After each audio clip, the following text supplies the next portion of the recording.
Hello, I'm Darren Magee, and today's question asks if I would discuss the Dark Empath. Now, if you like this video, if you find it helpful, please click like and please consider subscribing to my channel.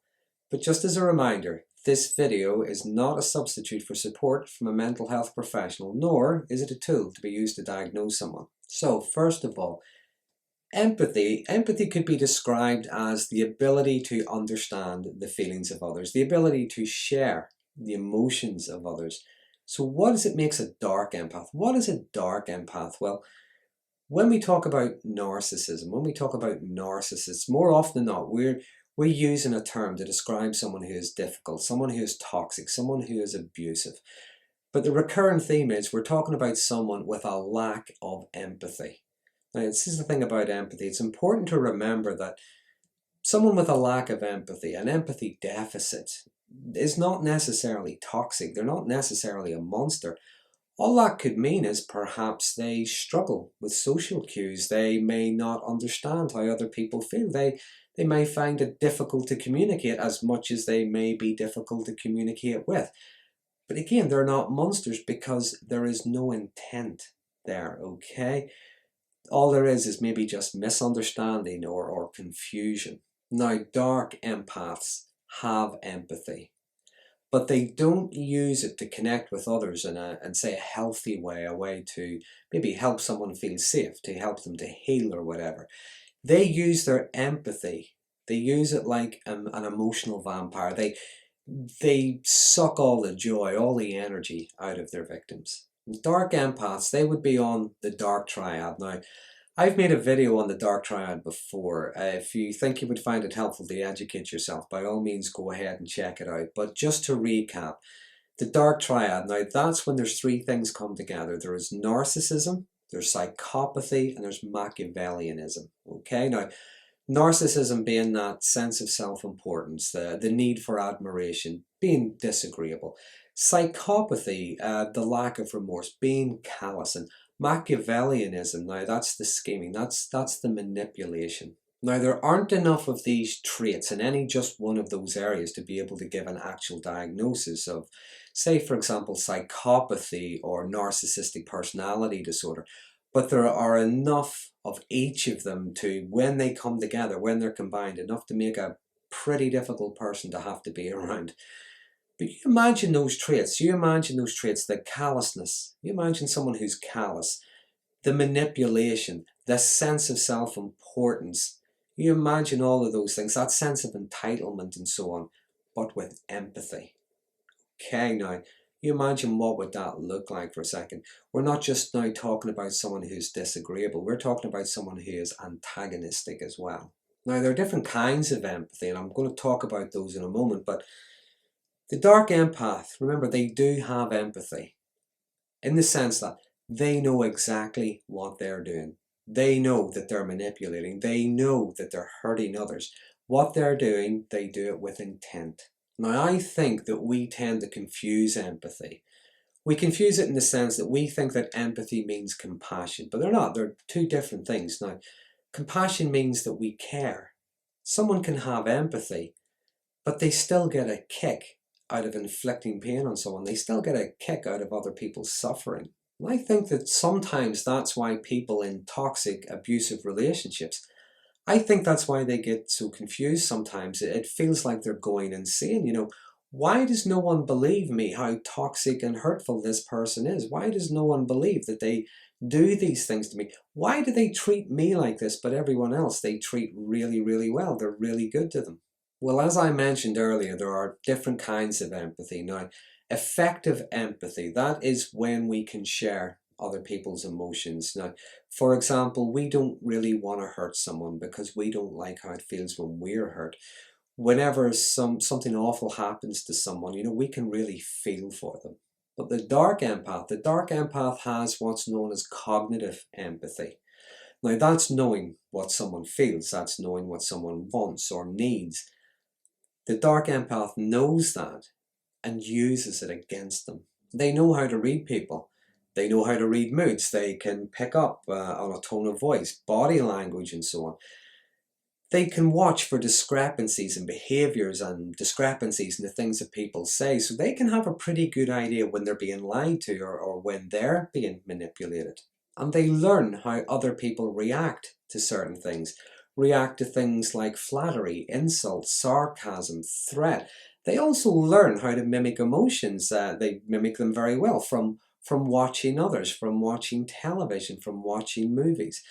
And I often think, a bit of a giveaway sometimes is watching how forced when they're mimicking, watching how forced that might be, particularly when they haven't quite perfected it yet. They're still learning how to do it. Another way is looking at how their actions often fly in the face of what it is they're actually saying. Like, personally, I think what makes the dark empath more toxic is that they know what to do and what to say in order to reel you in order to drag you in. Some toxic people, yeah, they can be charming, they can be witty, they can be great fun to be around, they can be very flattering, but even if not at first, it's not long before you can generally tell that it's superficial, because they can't really keep that mask on for long. The dark empath, though, the dark empath is more skilled with that empathy. They're able to mimic better. They're able to get close. They're able to draw you in. They can tell you exactly what it is you want to hear, what it is you need to hear. They can do and say the right things just to have you feel safe. So how do they do it? Well, if you imagine you go on a date with someone, it's your first date, you go into the restaurant and the first thing they say to you is, I don't like your hair like that, you're going to have to change your hair, and I don't want you wearing blue anymore, from now on I want you wearing black. Now, do you have any friends? Right, well, you're going to have to get rid of them. What about your family? Are you close to your family? Okay, well, if you're going out with me, I don't want you seeing your family anymore, because you see, I want to control you, I want to own you, and I'm not going to be able to do that if you have healthy relationships with other people. Now, you go on a date with someone like that, you know what? Chances are there isn't going to be a second date, okay? No, instead what you get someone who is funny, witty, they're attractive, they're sensitive, they're attentive, and so on. They react with surprise, with sorrow, with joy at the things that you're telling, and they're reacting appropriately. But it's only a little piece at a time. What they're trying to do, that little piece at a time, is to find out your hopes, your dreams, your passions, your interests, your fears, your deepest, darkest secrets, rather. And they get close by gaining your trust. The closer they get, the more harm that they can do. In those early days, what they're actually doing is they're watching to see what you respond to and how you respond to it. The whole time, they're keeping it for when they need it. They're keeping it for when they want to guilt, when they want to threaten, when they want to shame, when they want to manipulate in order to get what they want. But the more you get to know them, the easier it is to spot that, as I said earlier, their words and their deeds, they don't match up. Acts of kindness tend to be quite superficial, or for someone else's benefit, for them to see. The more familiar you become, you recognize the tactics. Now, even when their tactics change, you're still aware of their intentions, and you begin to recognize as well any compliments that you might get, any praise or flattery that you might get. It's strained, it's begrudged, it's reluctant. I tend to believe that the covert or the vulnerable narcissist, they are dark empaths in the sense that they use a lot of guilt tripping, they use a lot of shaming to get what it is they want. More often than not, they enjoy gossip, malicious, unkind humor.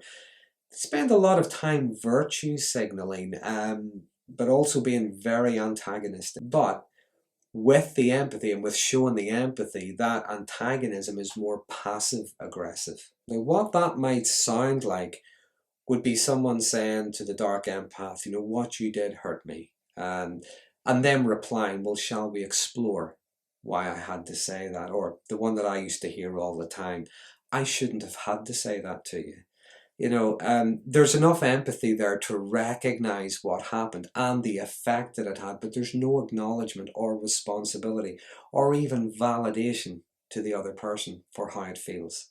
Every argument, every discussion is about them having their needs met. Not yours, not anybody else's. Conversations tend to be what's known as induced conversations, in the sense that they're induced, there's always an ulterior motive. There's always something else going on. They're fishing for information, or they're going to virtue signal or they're going to hurt somebody somehow. They also use this empathy in recruiting their flying monkeys or their agents, in order to continue that triangulation, that mobbing, continue that abuse on and so on. The victim can hear things like, how can you leave that person after all the good they did for you? How can you leave that person? Look at the state they're in. How can you be so cold and unkind?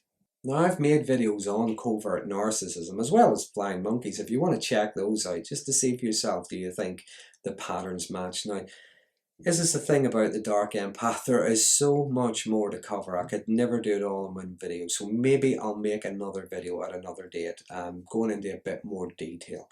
But in the meantime, if you have any comments, experiences of your own you'd like to share, please use the comment box below. I do like reading and responding to your comments whenever I get a chance. And I'm always interested in some of the discussions that these videos bring up.